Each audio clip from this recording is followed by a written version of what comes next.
Have you ever found yourself diligently drinking plenty of water all day, perhaps 8 glasses or even more, only to still feel fatigued, experience stiff joints, or be bothered by those persistent nighttime cramps? If that sounds familiar, I want you to understand that it's not just you and you're not making it up. There's a fundamental truth that we're rarely told. After we pass the age of 60, our muscles begin to lose their capacity to retain water no matter how many liters you might drink. What's most astonishing is that the issue isn't really about the volume of water you consume. It's about how efficiently your body can put that water to use, particularly deep within your muscle cells. You see, true hydration isn't solely about water. It's a story that involves minerals. In the absence of these small yet vital partners, your muscles are simply unable to draw water into the cells where it truly counts. The consequences? A slower recovery after any activity, persistent low energy levels, a decline in muscle mass, and added stress on your heart, kidneys, and joints.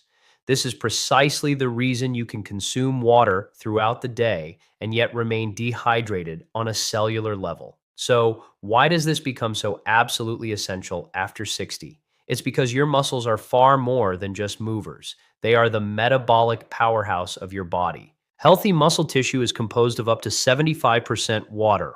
However, as we get older, our bodies become less adept at absorbing both water and essential electrolytes. This is particularly true if you are taking certain medications, have low levels of stomach acid, or are managing insulin resistance. That is why the genuine solution is not merely to drink more water. A much smarter approach is to focus on optimizing intracellular hydration. This means ensuring that water penetrates deep into your muscle cells rather than just passing through your system from your mouth to your bladder. And there's good news. You can take very simple, virtually no cost actions starting tomorrow morning to help your body effectively use water to rehydrate your muscles, speed up recovery, ward off cramps, and bolster your energy and longevity. Let me begin by asking a question. If you are over the age of 60, has a professional ever advised you to reduce your salt intake? For most people, the answer is yes. A low sodium diet is practically the standard recommendation for older adults. But what is seldom clarified is that your body's need for sodium extends beyond blood pressure regulation. Sodium is a critical component your body uses to hydrate your muscle cells. When you consume too little salt, especially as you age, you're not just removing flavor from your meals. You may actually be compromising the function of your body. Allow me to explain what's happening on a deeper level. Picture your muscle cells as tiny balloons. In order to remain full, firm, and functional, they require water to be inside them. Sodium is one of the most vital minerals responsible for pulling water into the cells through a process known as osmosis. You could drink all the water in the world, but if there isn't sufficient sodium, that water will simply pool outside the cell and be promptly flushed out by your kidneys. This is the underlying reason why so many people over 60 continue to struggle with dry skin, fatigue, cramping, and dizziness, even while being diligent about their water intake. Now, here is the detail that astonishes most people. Consuming an inadequate amount of sodium can actually contribute to muscle loss. When your cells are in a state of chronic dehydration, your body shifts into an emergency survival state and begins to break down your own muscle tissue. To be perfectly clear, I'm not referring to common table salt. Instead, my focus is on natural, unrefined salts such as Celtic sea salt or Himalayan pink salt, which contain magnesium, potassium, and over 60 other trace minerals. Think of your muscle cell as a dry sponge. Sprinkle mineral salt onto it, and it suddenly absorbs and holds water. This is a perfect illustration of what sodium does at a cellular level. So, what is the right course of action? I will provide a simple protocol for you at the conclusion of this video.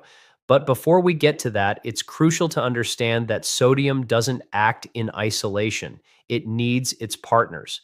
We've all been told that to build or maintain muscle after 60, an increased protein intake is necessary. But there's a critical piece of information that is almost always omitted. Without the correct electrolytes, your muscles are unable to utilize that protein efficiently. Consider this analogy. Your muscles are like an electric car. Protein is the frame and wheels, but potassium and magnesium are the battery and wiring.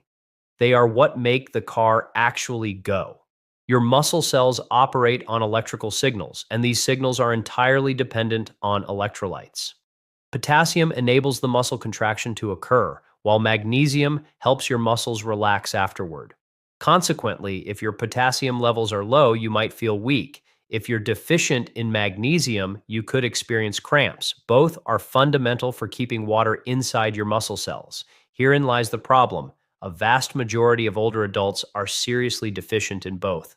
Always remember, protein builds the structure, but it's electrolytes that flip the power switch on. And there is another hidden factor that might be undermining every effort you make to stay hydrated. If you've been led to believe that insulin's role is solely related to blood sugar, you have only been told half the story. The truth is that insulin also governs how your body manages sodium and potassium. When insulin function becomes impaired, a common occurrence after 60, your muscle hydration quietly begins to deteriorate. When insulin is working correctly, it signals your kidneys to retain sodium and helps move potassium into your muscle cells. However, with insulin resistance, this entire system is thrown into disarray. Imagine your muscle cell as a balloon that needs potassium inside it to remain inflated. Insulin is like the pump that pushes that potassium in, but when you are insulin resistant, that pump becomes faulty. Potassium remains on the outside, water cannot follow it in, and the muscle cell begins to deflate. The outcome?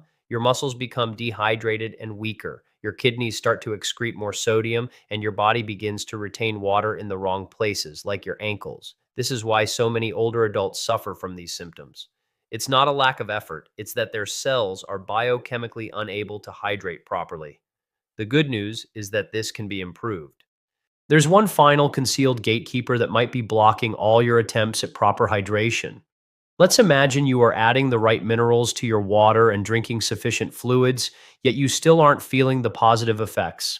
The issue might not be what you are consuming, but rather what your body is failing to absorb. This leads us to one of the most frequently ignored causes of poor hydration in older adults: low stomach acid. After age 60, it's natural for your body to produce less hydrochloric acid in the stomach. This acid is vital not only for digesting your food, but also for activating and absorbing minerals such as magnesium, calcium, and potassium. If you don't have enough stomach acid, these minerals will not be properly absorbed. To make matters worse, many of us take acid blocking medications, which only exacerbate the problem. Think of your stomach as a doorman. If that doorman isn't doing his job, then regardless of how many beneficial minerals you consume, they won't be able to get through the door.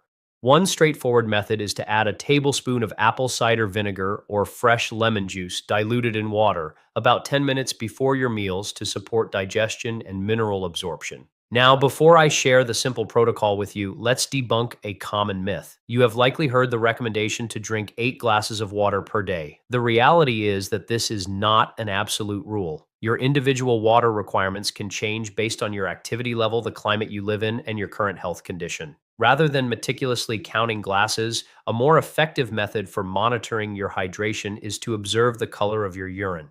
If it is a pale yellow, you are in a good range. The objective is to hydrate intelligently, not just to hydrate more.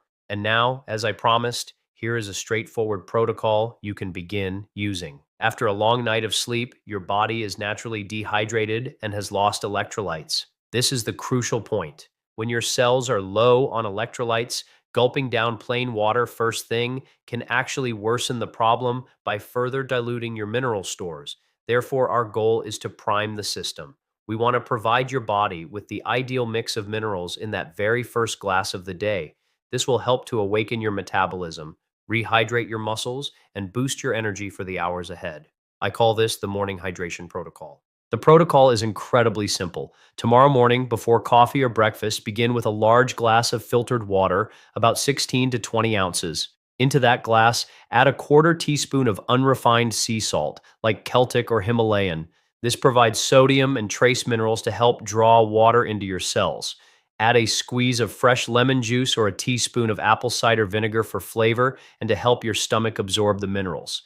And if possible, add a small pinch, about 1/8 of a teaspoon, of potassium chloride or potassium citrate. An important note: if you are taking any heart or blood pressure medications, especially ACE inhibitors or diuretics, it is imperative that you consult with your doctor before adding potassium. Stir the mixture well and sip it slowly over 10 to 20 minutes. Do not chug it. This simple protocol works to restore hydration at the cellular level, meaning your muscles and cells will actually draw in and hold on to water. The most important element here is consistency. If you do this every morning for just 1 week, you will likely notice a reduction in leg cramps, improved energy, more regular bowel movements, and less stiffness. This is a simple way to address hydration at its very source, inside the cell. We have all been conditioned to believe that hydration is simply a matter of drinking more water. But as you now understand, genuine hydration is about delivering water into your cells, particularly into your muscle tissue, where it is used to fuel energy, burn fat, and support healthy aging. So let's summarize the key points. Mineral-rich salt is essential. Potassium and magnesium are critically important. Insulin resistance and low stomach acid can silently sabotage your hydration efforts. And most importantly, well-hydrated muscles are what protect your metabolism, your balance, and your overall longevity. Here's your next step. Tomorrow morning, give the morning hydration protocol a try. Be mindful of how you feel, not just immediately, but over the course of a few days. Notice whether your energy levels improve or if those stubborn cramps begin to subside. Because the better hydrated your cells become, the stronger your muscles will be, and the more your metabolism will work in your favor. And always remember, you are not too old, and it is never too late. You simply need to start supporting your body in the way it is designed to work. If this information has provided value to you, please like and share it with those you care about. Thank you for listening.